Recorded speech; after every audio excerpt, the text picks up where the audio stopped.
talk about a good thing we're doing. Now talk about the board meeting and some issues that everyone here who's a member needs to be aware of. We have been since 2014, since 2014, have been trying to get a way to solve a problem that how many of you live in an HOA? Okay. That problem varies if you go across either the state or any part of the country. There are parts of the country we don't have to worry about this, others, they're kind of like roaches everywhere. But what it means is if you live in one of those, you're prohibited from operating on the radio because you can't put up antennas. And back in 1985, we backed off the cities and the counties with PRB1. They have to reasonably, under federal law, they have to reasonably accommodate any amateur who wants to put up a power antenna. They can't put a limit, they can't put an automatic height on. That's fine. It doesn't address private land use restrictions. We've gone back to the FCC 3 times and said, hey, you told the county not to interfere. You told the city of Monroe not to interfere. Help us out. They went, no. We will not do it until Congress tells us to do it. There has been for 20 years a belief that a federal agency could write regulations to make changes under the basic authority that created the organization. It's called the Chevron Doctrine, after Chevron oil. The world blew up about 15 days ago.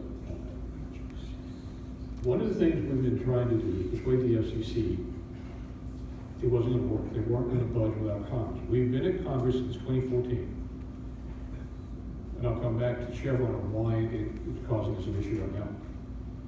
Originally, we tried to pass it to PRB1 bill that would apply to private land use restrictions. Unfortunately, people we had working for us modified that bill without talking to any of us here. Had the bill passed, that was called ARPA, A-R-P-A, you wouldn't be engaged in amateur radio at a residence in the United States. They modified the bill. It was written by the people on the other side. We pulled that bill in 2019. Since 2019, we've been working to write legislation, and we filed it that will solve that problem. The bill now is called HR2006. That's a House version. The Senate version is S3690. You don't have to write it down. I think we'll give you a copy of the bill. Those bills are identical, and they say one key thing. If COIDA has restrictions, they're invalid. No private land use restriction that prohibits amateur radio, restricts it, can stand. You can't adopt them, you can't enforce it. The bill has to get passed. We've got 10 sponsors in the House right now. The lead sponsors are August Fluger out of Texas and Joe Courtney out of Connecticut. This bill got filed in 2022, refiled in 2023. It's pending before the Energy and Commerce Committee in the House right now. If it passes with the language we've got, there are no restrictions on amateur radio. The Senate bill is identical. On the Senate side, we've got Blumenthal and Senator Worker out of Mississippi as the key sponsors. That legislation is a key flagship product for the league right now. It's an expensive effort too. In order to do this, it's costing us 3 figures, actually 6 figures, more accurately, 6 figures a year to run this. We've got some strong supporters, and Mark over here complained it didn't happen. They have promised we get Senator Langford. Senator Mullen has spoken to us. He called us to sign on to the bill. We just need to pick up everyone else in the state on that. We've got a good chance. It's slow. We've been doing this for several years, trying to get Congressman Klein to sign on, Congressman, what was your name again? Cooper to sign on. It's difficult because we have to talk to their staff, have to convince them it's a good idea, and we have to go back and follow up. But we've got a chance of doing it. Now, I've given Mark a letter that he is going to be with Mark's there are really too many of you marks up here. Yes. We're up to 15 active ones, yes. I think we can change that, but they're going to be going to the clubs in Oklahoma, asking the clubs to sign the letter. The letter is very simple. It says, we think this is good for amateur radio. We want you, fill in the blank of who you is, to support the bill.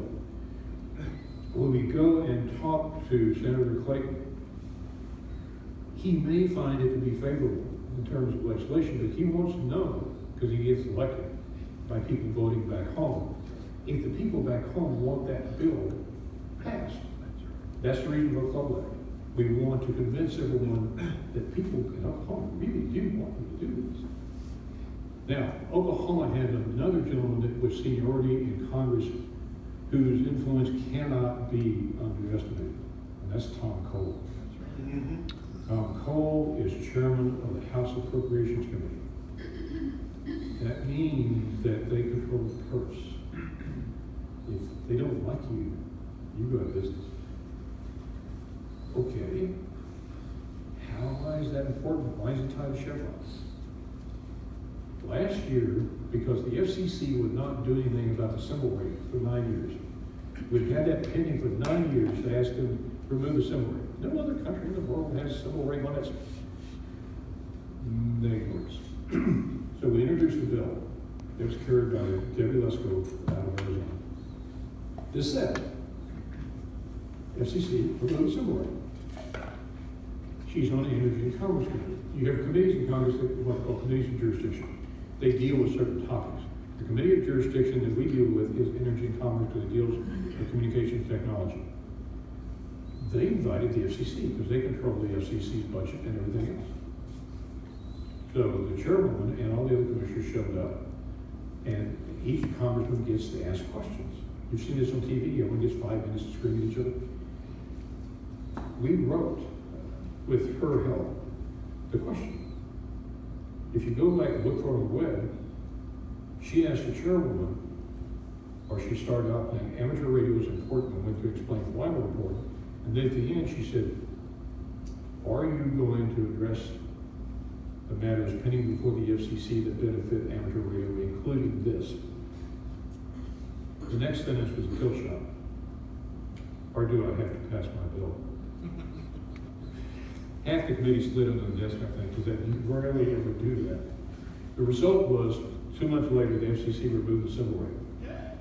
And they've now expanded it because they're looking to remove more restrictions on amateur radio. So it was doubly beneficial. It worked. Legislation worked. We have 9 other matters pending before the FCC right now that we can't get removed. We're looking at taking some of those and putting them in the legislation. Come back to Chevron. Okay, it worked that time with the FCC, right?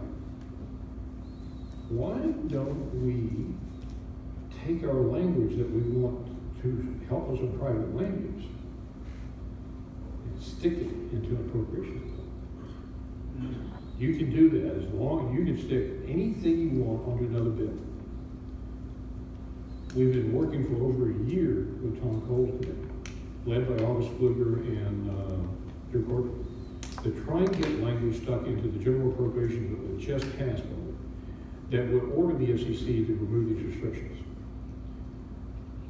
Getting anything into an appropriations bill is pulling teeth from chickens. You have Democrats, you have Republicans, and then you have Progressive people. And it's difficult to get them all to agree. Tom Cole was a big supporter of ours. Nothing happens in a committee without the chairman's consent. We couldn't get the language into the bill. What we did get was language into the report. And I think I sent that to you. You sent that to me. What is a report? Major bills have reports that explain what the bill is supposed to do. And it also adds stuff saying, we didn't put it in the bill, but we want you to do the following anyway. With Tom Cole's help, and Pfluger and Courtney, there's language stuck in the appropriations bill that says, the committee recommends, think about that, the committee that keeps you alive recommends that you review the restrictions on amateur radio. And consider how you might use the over-the-air reception device rules applying to TV and internet to effect relief for amateur radio. That's a recommendation. It's real clear what the committee wants. And the problem is, if you ignore it, they'll come back next year and they may do it. That language was, that attack, that approach to the FCC was permissible under the Chevron doctrine. Because it would give the FCC, was believed to have authority, to enact the regulations without anything else. The Supreme Court, in a position called the local right, decided, what, 2-3 weeks ago, eliminated the Chevron doctrine. It is now clear that no regulatory agency can adopt regulations unless they have a specific statutory authority. That approach to the FCC is dead. We can't, it won't work. It's a great idea, but we can't go forward with it. So that means we're going to go back to what we're doing, is passing the bill. The significance of it for us is that we got language into the report headed from a committee headed by an Oklahoma legislature who's got immense power that said clearly this committee wants you to do this for amateur radio. That's a big deal, even if they don't have regulatory authority. That gives us a chance to come back and either get language into that bill next time or the past 4006 and 36.9. So it's very beneficial to us. That's where we are with the legislation, but it's not the only thing we're doing. This doesn't affect Oklahoma, but there are a lot of national forests with repeater systems in them from amateur radio.